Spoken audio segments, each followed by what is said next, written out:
Bienvenue sur Africa 24 dans cette nouvelle édition du QG Week-end. Au sommaire de l'actualité, Ibrahim Boubacar Keïta, Soumaïla Cissé, c'est l'affiche du jour au Mali, second tour de la présidentielle.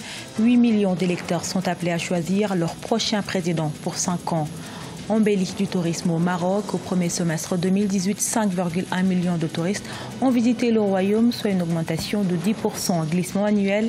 Les recettes touristiques ont en effet atteint 3,12 milliards de dollars, soit une hausse de 15,2% par rapport à 2017. Et puis découverte de l'artiste sénégalais Baïdam, développeur web de formation. Il est passionné d'art numérique et se définit comme un artiste digital. Son portrait à suivre.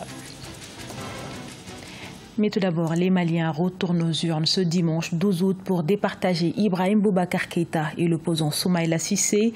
8 millions d'électeurs sont appelés à choisir leur prochain président pour 5 ans. La sécurité demeure l'un des enjeux de ce second tour de l'élection présidentielle. C'est ainsi que le dispositif a été renforcé ce dimanche pour éviter les incidents qui se sont déroulés lors du premier tour dans le centre et le nord du pays. Le chef de file de l'opposition, Soumaïla Cissé, était à Niafonké dans la région de Tombouctou pour accomplir son devoir civique. De son côté, le président sortant Ibrahim Boubacar Keïta a voté tôt dans la matinée à l'école abbé de la commune de Sebeninkoro de Bamako. Il se veut rassurant, on le quitte. Merci au peuple malien, merci à Allah subhanahu wa ta'ala. Ce peuple se remet en ligne pour son irrésistible ascension. La trame de son histoire se remet en place. Et je gage que tout ce que nous avons connu comme difficulté sera de plus en plus et désormais derrière nous. Telle le veut l'histoire de ce pays-là. Je l'ai dit, je le répète, quand je le dis, on pense que c'est la grande éloquence ibécaïenne encore une fois. Non, simple vérité. Vérité. Nous fûmes quand beaucoup n'étaient pas. Nous sommes et nous demeurerons. Et tel est notre destin, nous l'assumerons. Le Maroc est une destination de plus en plus prisée. Plus de 5 millions de touristes ont visité le royaume au cours du premier semestre de 2018. Un chiffre en progression de 10% par rapport à la même période de 2017 selon l'Observatoire du tourisme. Ce dernier annonce une hausse de 15,2% des recettes touristiques. Vinanoda. Avec ses cultures plurielles et ses paysages entre mer et montagne, plateaux et oasis, le Maroc attire de plus en plus de touristes. Une bonne nouvelle pour l'économie du pays. Un total de 5,1 millions de touristes ont visité le Maroc au premier semestre 2018.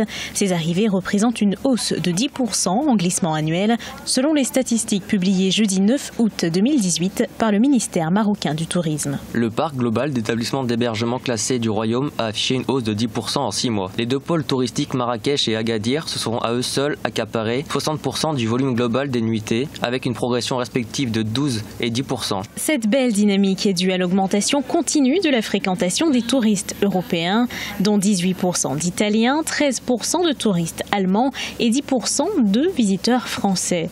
Le retour des Marocains résidant à l'étranger est également en augmentation depuis le mois de janvier 2018. Le Maroc essaie de trouver une place stratégique, c'est-à-dire de se faire un lifting au niveau de l'image, c'est-à-dire que si on arrive vraiment à investir côté communication, que ce soit au pays des Africains ou même au niveau mondial, c'est-à-dire que tout le monde va dire ça c'est la destination où je peux être, ça c'est la destination où je peux me sentir à l'aise.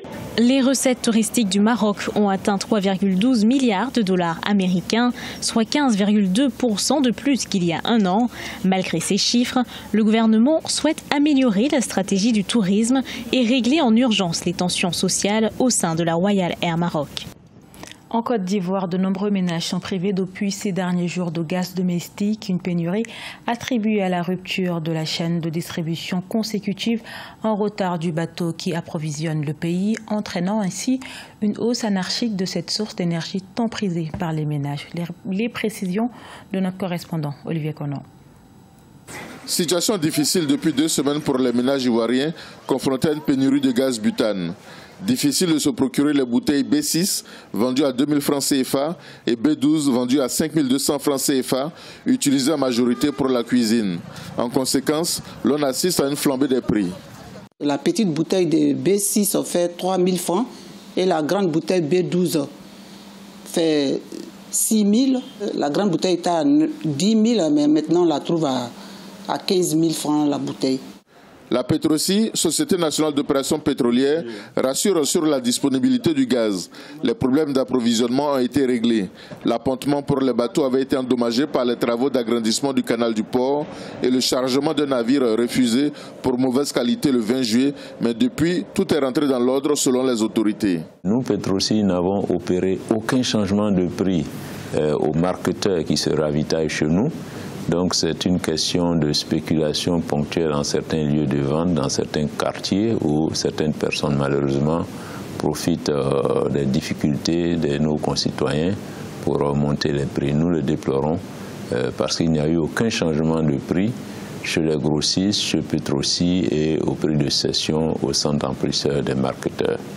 2 centres remplisseurs étant à l'arrêt pour travaux, la capacité de stockage de gaz butane est passée de 17 300 tonnes à 12 300 tonnes, représentant 10 jours de consommation. À cause de la faible teneur en butane du gaz ivoirien, la production nationale de gaz est utilisée pour l'alimentation des centrales électriques thermiques. L'approvisionnement du marché est assuré à 97% par les importations. Ils travaillent gratuitement jour et nuit et sont conscients de la tâche qui leur incombe. À Mogadiscio, la capitale somalienne, des pompiers bénévoles font partie d'un certain nombre de particuliers qui continuent de fournir des services sociaux dans un pays qui connaît en permanence des situations d'urgence. Cheikh Omar Bandaogo. Derrière cette combinaison, que de la volonté et du courage. Aucune contrepartie à l'exception de l'apport logistique et matériel des autorités de Mogadiscio. Ces hommes sont en effet des volontaires qui ont décidé de prêter main forte à l'unité de secours et de lutte contre l'incendie dans la capitale somalienne. J'ai décidé de participer à la protection de plus de 4 millions de personnes vivant dans cette ville et il est de ma responsabilité de lutter contre les énormes incendies qui se produisent sur les marchés et ailleurs.